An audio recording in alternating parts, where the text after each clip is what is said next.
Hi everyone, today is June 2nd, 2026, and I'm back to talk about some astrology today. I want to talk about three things. I want to talk about Cher, I want to talk about Cusps, and I want to talk about Capricorn moons. In Cher's autobiography that recently came out, November 2024, she mentions her birth information giving astrologers a AA rating, a confirmation of birth time accuracy for her birth chart to be read. Her book is written in two parts, and in part 1, chapter 2, page 16 of Cher the memoir, she states, "Unhappy, stressed, and feeling trapped, my mother went into labor a month early and was taken to the only hospital in El Centro with a small maternity unit. There was no pain relief and the labor was long. She was exhausted by the time I arrived at around 7:30 in the morning on Monday, May 20th, 1946. This makes Cher a Taurus sun, Capricorn moon, Cancer rising. It is very telling that she has a Capricorn moon solely based on how her mother's experience in labor was like, how she came into this world. Saturn, the moon in Capricorn's dispositor, is associated with time. Reading this, I thought, no wonder the labor was long. It took time, and the mother faced difficulty because the moon was in Capricorn.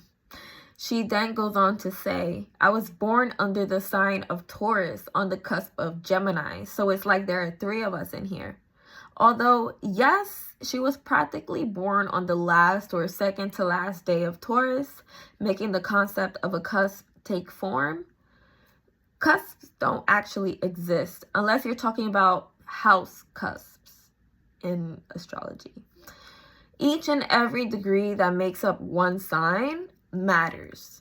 Cher's sun is at 28 degrees, still leaving room for one more degree before the beginning of the next zodiac sign. So then what does it mean to have your sun sign at 28 degrees of Taurus? Well, I usually look into the Sabian symbols for that. According to the Sabian symbols, 28 of Taurus is a woman past her change of life, experiences a new love. This brings perpetual new beginnings. Limits of the physical body need not stop us from staying alive to new possibilities and opportunities. What does this bring? Maturity in relationships, which truly has manifested in Cher's life as a major theme, in my opinion.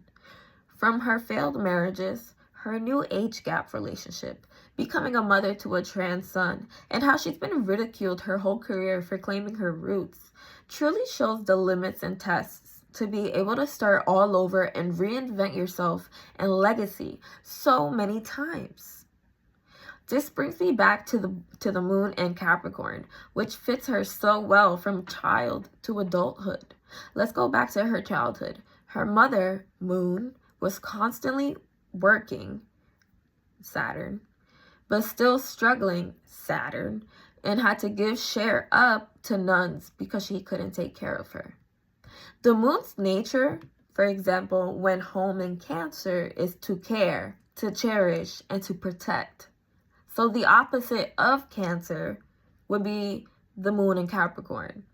And Capricorn has a hard time in the placement of the moon, simply that. But it doesn't mean that it is doomed. It's just that the moon in Capricorn is detriment because one isolates to be able to succeed. This wasn't forever though, and her mom did visit her all the time. Her father was gone, that's a whole other story. We're focusing on her mom because the moon is mother. Throughout life, I realized outside of Cher's book that Capricorn moons unfortunately face the absence of the mother while growing up, whether their bond was good or not. But then that very freedom she got from not being around her mother is what created the passion for longing, a Capricorn moon trait, and that longing became her core to talent. I won't spoil the book, but on page 24, there's this pattern in her life that she notices. Every time she's about to have a big performance, something upsetting happens. and proceeds to say, damn, this abandonment is never ending. A Saturnian influenced moon faces isolation a lot more than other moon signs. Why? Because Saturn is the farthest away of the 7 traditional planets, giving us isolation. Finally, if you take into account that Capricorn opposes Cancer, you'd gag when you realize Cher's moon opposes her ascendant, containing Saturn in Cancer, Saturn's detriment sign. So once again, there is another example here, like my last video, mutual reception. This time between the moon and Saturn.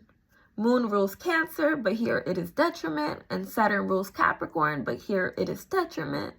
Cher succeeded as a mother, Saturn in Cancer, and was able to use that as a healer for her inner child, Moon in Capricorn. If you know a Capricorn moon, show them some love today while the moon is in Capricorn. They might feel lonely or overly ambitious to fill a void.